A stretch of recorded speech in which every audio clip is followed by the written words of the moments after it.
सकारात्मक ऊर्जार अनुभव आउ कौन कि धुकु धुकु चाली धुड़ु धुड़ु चर्म रे दिशुथिबा एई तेज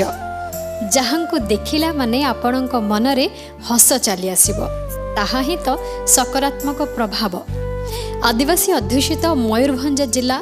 जामदा ब्लॉक रो झारखंड सीमांतवर्ती उपांत गाँ मानवीर आउ एही गाँ को जाइथिले आम रिपोर्टर एस के सदाम भेटिथिले आदिवासी धर्मपरायणा ब्रह्मचारिणी फुलमणि बागेंकु। तांकु भेटिबा परे से अनुभव करि परिथिले एक शिव सकाळ माने सतेज सूर्यालोक। 34 वर्ष पूर्वे फुलमणिଙ୍କ देह असुस्थ होइथिला आउ सेते बेले जेते चिकित्सा कराइले मध्य से ठीक हेउ नथिले। सेही समय रे भगवान शिव तांको स्वप्नादेश होइथिले। भगवान फुलमणि को रोसई जिनिस खाइबा पई बारण करी फलमूल खाई ब्रह्मचारिणी भली रहिबाकू कहिथिले। ठाकुरंक पाखरे निजको समर्पण करि देइथिले फुलमणि आउ नुआ जीवन पाइथिले। से स्वप्न आसिबा परठारु आरंभ होइथिला फुलमणिଙ୍କ आध्यात्मिक जीवन। लोभ मोह माया क्रोध अहंकार सबको पछरे पकाई निज जीवन को ठाकुरंक निकटरे निमग्न कले। से ब्रह्मचारिणी फुलमणि तांको छोट कुड़िया घरे शिवलिंग माँ किचकेश्वरी और माँ दुर्गांकर प्रतिमूर्ति रखी पूर्ण समर्पण भावरे वर्ष वर्ष धरी पूजा करि आसुछंती। सबुबेले देवादेवींको पूजार्चना करुथिबारु आजि जाए तांको कौनसी रोग भी छुई पारुनी। 34 वर्ष हेला फुलमणि अन्न खाई नाहांती। आहार कहिले केवल कंचा क्षीर जंगलर फलमूल। आश्चर्यर कथा हेला पाठ 2 अक्षर पढ़ी नाहांती। से अशिक्षित होइथिले मध्य तांको मुहरु बाहरुछि अनर्गल संस्कृत श्लोक एवं आध्यात्मिक संगीत। परम पद सदा पसंति सूरय देवीभ्यो चकुरातत या आं नमस्ते बहुरूपाय विष्णवे परमात्मने नमो वृंदावल्लभाय गृहाण तुलसी प्रभु ओं नारायण स्त्री तुलसीदलम समर्पयामि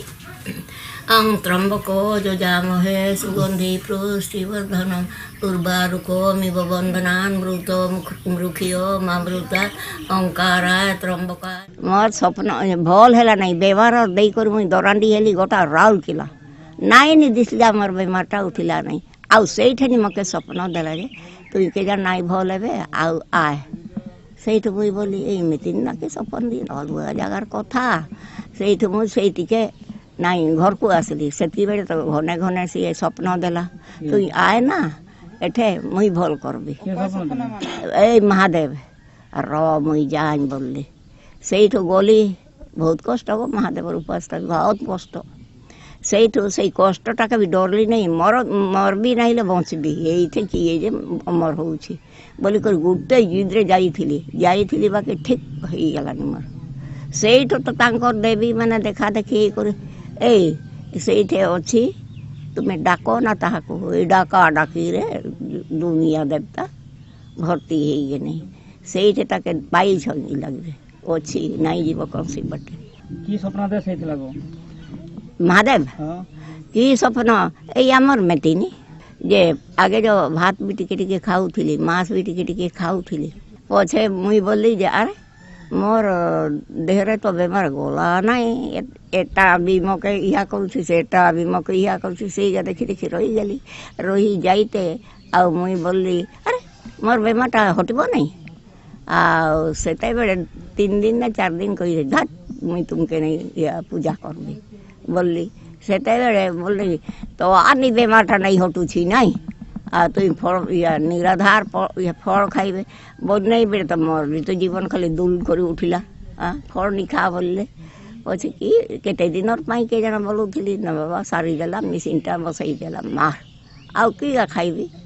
मेसिन हेले ना खाइबी से मोर लोभ मोह काम क्रोध षड़रिपु छाड़ी गला जहाँ देखी पहले कहारी जिनिस आँखी भी बजे नहीं दे किसी भी नहीं मोह नहीं खाई बोली आर मुई कहारी जिनिस चोर भी करबी नहीं मागबी भी नहीं फल फुला जे माग जे मोर केबे तो एरकम खाया सुजन से यारो एटा कहली ना 87 साल खाई आसुछन आजीवन आउ जे खाई पारबिनी ଆଉ ଘରେ କାକେ ପୂଜା କରୁଛନ୍? हाँ घरे विष्णु शिव गणेश कार्तिक खिचिंगमा केरामा ये पूजा कर ता सहित से कहीछन जे सेटा आमे सेठुनी सब पाइमु सान सान का बड़ पूजा बाहर कर आउ सान सान का सब सेठुनी पाइमी कथा एत नहीं पूजा करमी खाली दुई जन नाम करदेले सब इगा आसीजी से छुआ पिला घर को आसन से काल नहीं या होता तो सेटा बदा पूजा करबार लगे नहीं आनी छन की करते हई मानसिक काम सिद्ध ना हेले से मैंने आसमी धरी करी आसमी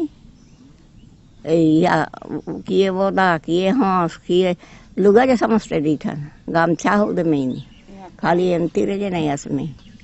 एमने मान नहीं से मैंने दे शिखे नहीं मैंने मान में लुगा लुगा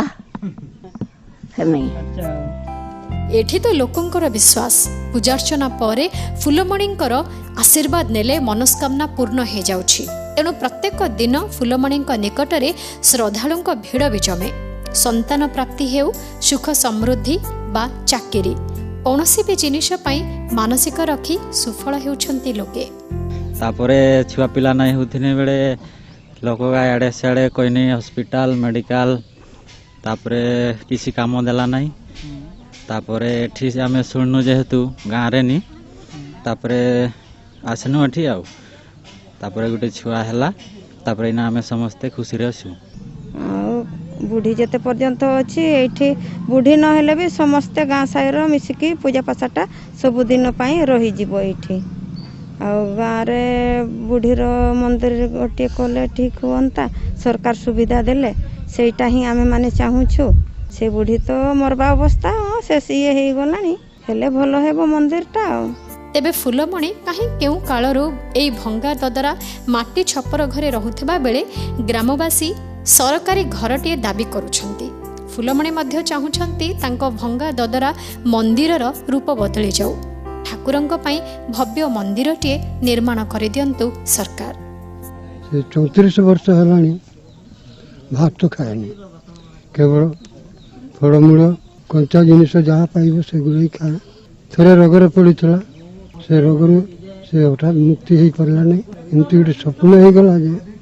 फलमूल जदि ये रंधा भात जब खाइबा निषेध करदेबू ताले तार रोग ठीक हो से स्वप्न पाई से बुढ़ी आज 87 रु आज 34 वर्ष है भात खाऊ ना आखपाख लोक भी मानसिक करने निजर आशा पूरण करने आसती लोक दुखर कथा बुढ़ी एपर्यंत भंगा कुलिया घर रही ठाकुर स्थापना कर भंगा कुलिया घर यदि कौन प्रकार सरकार साहाय्य मिले ताले बुढ़ीर मनस्कामना पूरण हे बोली से मन में चिंता कर दर्शक बंधु निस्वार्थपर वृद्धा फुलमणि को देखिबा परे आपण कौन अनुभव करुछंती आमको कमेंट बॉक्स रे लिखि निश्चय जणांतु देश दुनिया रो अन्यान्य खबर अपडेट पई के न्यूज ओडिशा सह जोड़ी होई रहंतु।